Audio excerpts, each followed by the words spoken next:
Assalamualaikum, my beloved learners. Today we are going to learn the sentence structure. What is sentence structure in English grammar? That is the things that we are going to learn, and it's very important in English grammar. So let's learn the sentence structure. तो English grammar में sentence structure क्या होता है? तो आप 5वीं से लेकर हर कॉम्पिटिटिव एग्जाम तक के सेंटेंस स्ट्रक्चर आप सीख पाएंगे। तो जो 5वीं में पूछते हैं या हर कॉम्पिटिटिव एग्जाम में पूछते हैं वो पूरे सेंटेंस स्ट्रक्चर आपको आ जाएंगे। ये पहला वीडियो है, इसलिए हर वीडियो को गौर से देखिएगा। कोई भी कॉम्पिटिटिव एग्जाम में अगर सेंटेंस स्ट्रक्चर पर सवाल पूछा जाता है तो आप इजीली हल कर पाएंगे। तो क्या होता है सेंटेंस स्ट्रक्चर इंग्लिश ग्रामर में? जैसे कि सेंटेंस यानी जुमला और स्ट्रक्चर यानी बनावट, जुमले की साख्त। तो फिर जुमला ही क्या होता है? तो जुमला होता है इंग्लिश में a group of words which makes complete sense. ऐसे अल्फाज का मजमुआ जो मुकम्मल मानी बनाते हैं, अल्फाज का ऐसा मजमुआ जो मुकम्मल मानी बनाते हैं उसको जुमला कहते हैं और इंग्लिश में सेंटेंस कहते हैं। जैसे कि अब मैंने एक जुमला लिखा हूँ, आई ईट चॉकलेट्स। तो ये अल्फाज का एक मजमू है जो मुकम्मल मायने बनाता है, इसे सेंटेंस कहते हैं। जैसे कि अब मैंने 2 जुमले लिखा हूँ, आई ईट चॉकलेट्स और ईट आई चॉकलेट्स। तो दोनों में से कौन सा जुमला सही है? आई ईट चॉकलेट्स और ईट आई चॉकलेट्स, ये फर्स्ट वाला सही है, because it makes complete sense. ये पूरे एक सही तर्जुमा करता है और सही ऑर्डर में है। तो अल्फाज का ऐसा मजमुआ जो सही मानी निकालता है उसे सेंटेंस कहते हैं, और जो सही मायने नहीं निकालता, जैसे कि ईट आई चॉकलेट, ये अल्फाज का मजमुआ तो है लेकिन मुकम्मल मायने नहीं बताता है, तो इसलिए ये सेंटेंस नहीं होगा, ये होगा सेंटेंस।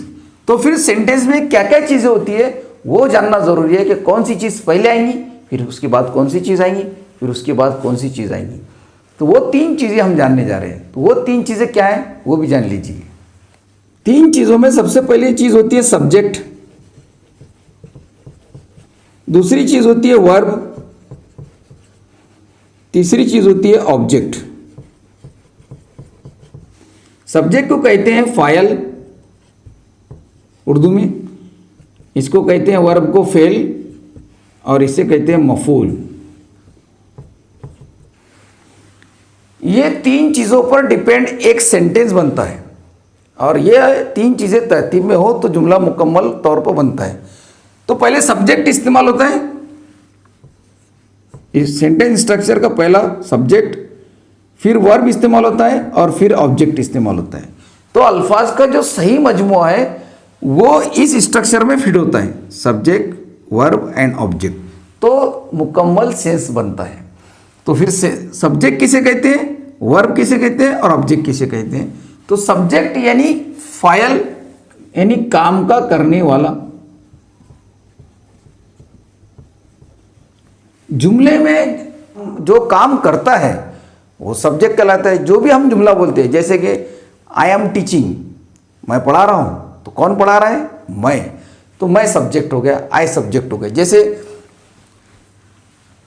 जैसे कि आई रीड कुरान, मैं कुरान पढ़ता हूं, तो इस जुमले में सब्जेक्ट आए हैं।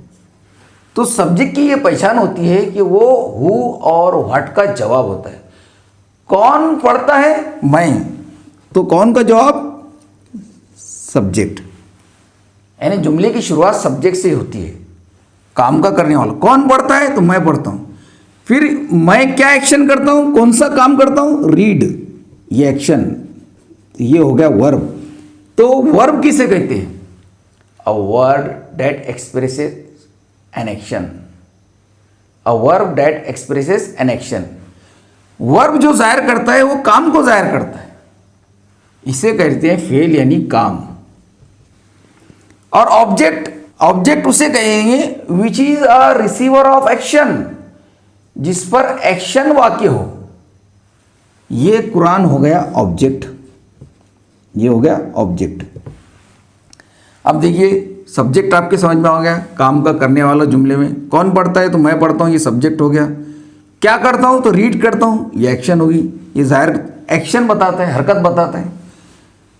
और क्या पढ़ता हूँ तो कुरान। तो ऑब्जेक्ट की पहचान होती है क्या या किसको का जवाब होता है ऑब्जेक्ट। क्या पढ़ता हूँ कुरान, किसको देता हूँ दोस्त को, भाई को, तो क्या या किसको का जवाब ऑब्जेक्ट होता है। जब वर्ब पर व्हाट और होम पर होम का जवाब, वर्ब पर व्हाट या होम का जवाब होता है ऑब्जेक्ट। कभी व्हाट पर व्हाट आता है, कभी होम आता है। जैसे मैं पढ़ता हूँ, अगर जुमला ये यहाँ हम फुल स्टॉप दे दे, मैं पढ़ता हूँ, तो सवाल पैदा होता है क्या पढ़ता है, तो फिर जवाब आता है कुरान। तो क्या या किसको का जवाब ऑब्जेक्ट होता है। तो object is a receiver of action, वो रिसीव करता है एक्शन को। क्या पढ़ता है तो कुरान पढ़ता है, तो उसे मफूल कहते हैं। जिस पर फेल, इस पर काम वाक़ हो, उसे मफूल कहते हैं। तो I hope that you understand the subject, verb and object. Now let's learn to the structure of the sentence. पहला स्ट्रक्चर होता है subject, verb and object. Subject, verb, object. जैसे मैंने पहले भी मिसाल दिया था आपको, आई रीड कुरान। तो इसके अंदर आई सब्जेक्ट है, रीड वर्ब है और कुरान ऑब्जेक्ट है। दूसरा स्ट्रक्चर होता है आई एम रीडिंग कुरान। तो आई क्या हो गया सब्जेक्ट, एम ऑक्सिलरी वर्ब, और रीड मैं कुरान पढ़ रहा हूं, वर्ब, और कुरान क्या हो गया ऑब्जेक्ट। तीसरा स्ट्रक्चर हो गया, पहला तीसरा स्ट्रक्चर हो गया सेंटेंस का, I can read Quran. I subject हो गया, कैन मॉडल ऑक्सिलरी वर्ब, ये ऑक्सिलरी वर्ब है और ये मॉडल ऑक्सिलरी वर्ब, ये वर्ब हो गया और ये हो गया ऑब्जेक्ट। अब मैंने आपको दिखाया है, इसमें 3 स्ट्रक्चर बताया हूं और 3 स्ट्रक्चर में आपको 2 चीजें एक नहीं दिख रही है, एक ऑक्सिलरी वर्ब यानी हेल्पिंग वर्ब भी कहते हैं उसे, और मॉडल ऑक्सिलरी वर्ब। ये क्या होते हैं तो देखिए, हेल्पिंग वर्ब किसे कहते हैं या ऑक्सिलरी वर्ब किसे कहते हैं। तो ये जो है 3 होते हैं।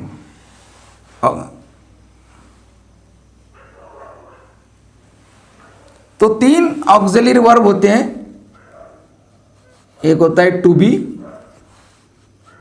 दूसरा होता है टू डू और तीसरा होता है टू हैव। टू बी में is, am, are, was, were. Do में डज और डिड आते हैं और हैव की शक्ल में हैज और हैड आता है।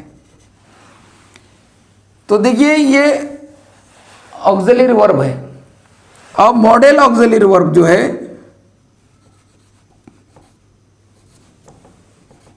वो होते हैं can, could, must, may, might etcetera, वो हम किसी और पढ़ लेंगे। तो देखिए टू बी के मायने होते हैं होना, होना यानी इससे इज यानी है, एम यानी हूँ, आर यानी है। जैसे कि आई एम अ टीचर, तो मेरा टीचर होना जाहिर होता है, तो एम यहां पर,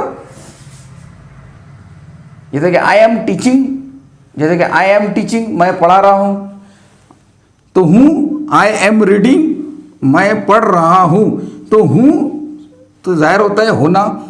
इज, ही इज रीडिंग वो पढ़ रहा है, ऐसे होना जाहिर होता है।